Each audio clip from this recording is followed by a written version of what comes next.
dark and you want to see, you need a electricity, electricity. Flip that switch and what do you get? You get a Electricity,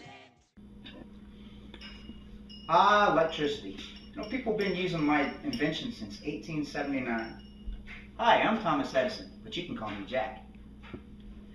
People would really enjoy my light bulb, but they're always asking all the time, hey Jack, how come you haven't invented something that will use static electricity? Good question. Static electricity is called such because it remains stationary or static on the surface of an object, unlike the familiar electricity that flows through a wire. Static electricity will remain static until it's grounded. One fan writes, Dear Jack, what's the big idea?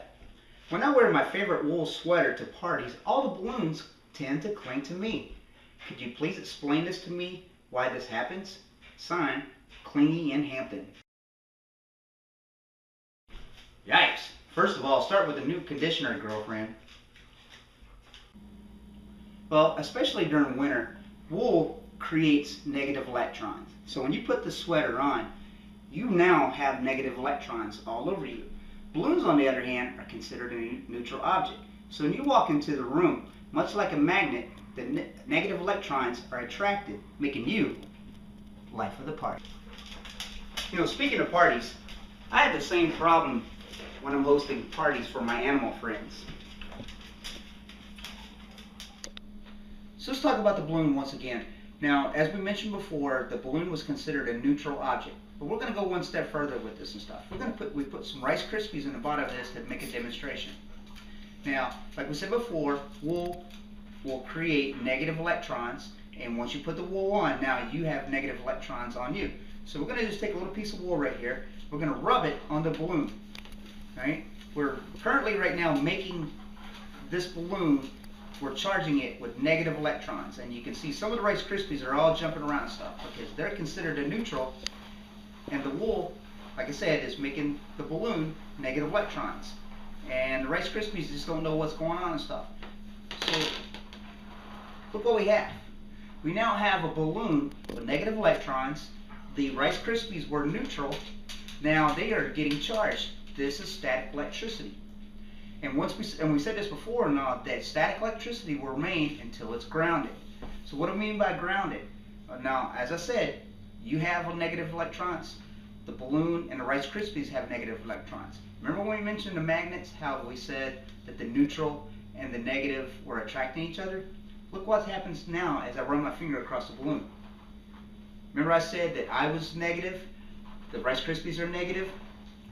They're repelling. Just like a magnet, two negatives are going to repel from each other. And that's what's happening right here. The Rice Krispies are actually moving away from my hand, because we both are negatives. Two negatives don't like each other.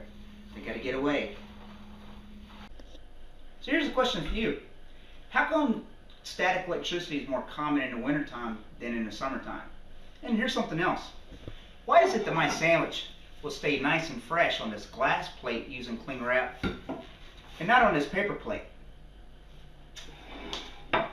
So what experiments could you do, with some fluorescent tubes, some wool, and balloons in your classroom? Hey Ben, it's Ben Franklin. What's up? What do you mean your hair's on fire? Silly, why don't you call the fire department? You did create the very first one. Ben, stop, drop, and roll.